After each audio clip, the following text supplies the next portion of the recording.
Hello, my name's Rosie Emms. I'm a wine advisor at Lane Wheeler. And I'm Guy Woodward. I'm the former editor of Decanter magazine, now writing about wine across various media.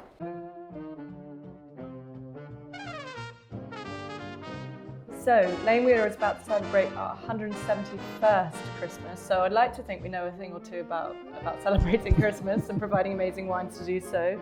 So, Guy, could you help me understand a bit more about Christmas's past? Well, I can't quite go back. I'm not quite that old, but I can certainly. No, but in fairness, it's a good place to start. 1854, I think. Yes, are we saying that was Lane when we Wheeler. were founded. That sort of era, obviously Victorian era, we trace a lot of the Christmas traditions back to, even things like decorating the tree, exchanging cards, started to happen around then. And if we look at the wines that people were drinking, it's a good starting point as well.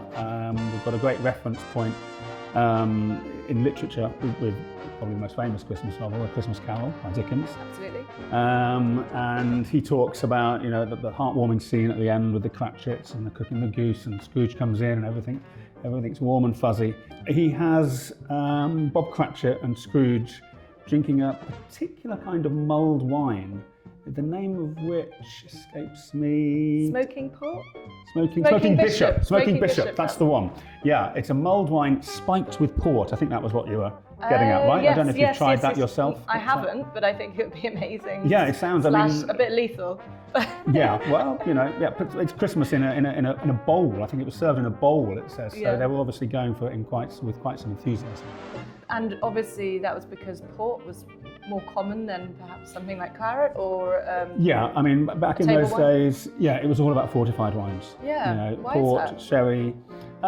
So mainly from a practical perspective, even getting fortified, getting any wine obviously to the UK back then took a little bit more time. And when they got in, they weren't commonly sold in bottles. They were sold in hogsheads, as they were called, octaves. Quite large barrels, so a household would take a wine in that sort of quantity and then obviously have to keep it for a good period of time. And wines such as port, sherry, fortified wines would obviously last a lot longer, not oxidise so quickly. Less spoilage, Exactly. So we find that there's a Lane Wheeler list actually. We don't know quite what age it is, but certainly sometime in the second half of the 19th century. And it's dominated by there's a whole page of sherries, 21 or so of them. So fascinating, because sherry nowadays, I love it. It's a style I adore, but it's so much less fashionable. I think speak to a lot of people who it's really not for me, but I think it's such a great thing to have. And it sort of feels like a historical drink almost, which is a bit sad to say. I suppose so, but it is in its nature with the Phylloxera system. It's kind of a throwback to times. And I'm sure that's part of the reason why people do tend to cliche, I know, but pull it out at Christmas. Yeah. Same with port. One would like to think that the quality, or certainly the quality of the descriptions of the sherries has improved a lot. I'm sure, Rosie, you have a great deal to do with that in terms of the way that you describe these wines to your customers these days. But back in the day, on this list, it would be very basic. There would be no brand names or anything. It would just say things like pale, dry, good luncheon wine.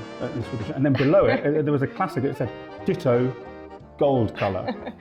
So there was not as much kind of prestige around producers or regions. No, the producers were all anonymous, to be honest, and a lot of them I'm sure would have been cooperatives. So I suppose this was before people had much education about, people were travelling a lot less, and they weren't going out and visiting places, so it made sense that it wasn't so much of a focus on regions, and it was just kind of more of a stylistic approach. Yeah, and it would have been a much smaller quantity of wines to choose from. I would imagine the job of the Lane Wheeler buyer back in the day was a lot more straightforward, because he wasn't really looking presumably very, very far. I mean, the Gladstone introduced, I think it was called the Single Bottle Act, in fact, in the 1860s, which allowed grocers or retailers to sell wines by individual bottles. Before that, as I say, it was all hogsheads and small little barrels. Doing a lot of the lion's share of the work. Yeah, so good time for Lane Wheeler to come on board. And that did open up things a little bit more to table wines, obviously, and then later in the 19th century, Bordeaux obviously started to really motor along, and they were even getting some wines over from Australia and the like. Oh, wow. But then what hit in the later part of the 19th century, of course, was Phylloxera in many of the European vineyards, which completely you know, Wiped out. a lot of vineyards Yeah. and production for many years. It's awful. I did have a think about that. I wondered if Phylloxera, because, you know, overnight basically people weren't able to purchase wine as they had been doing, if it created a bit more of a culture of laying things down, or wine investment as we kind of see it I wonder, as a yeah. modern precursor to that, of kind of thinking, well, maybe in the future something like this may happen again. Let me put these wines down and age The more them. prudent Perhaps, consumers yeah. would have done, you'd have Yeah. thought. Yeah. Yeah, I don't know. I mean, it was a pretty, obviously then coming up into the early 20th century, and then the First World War and what have you, and the economy and turmoil. It was a pretty dire time. So Yeah. I suspect there wasn't much wine investment going on. But you're No, I right, a can prudent imagine. household maybe would have laid down a few Investment in future drinking as opposed to There we monetary are. investment. There we are. Which is Yeah. a lot of our lane wheeler customers are still thinking that way, which we love to. And so we obviously had port and sherry in Victorian times, and then moving into the 20th century.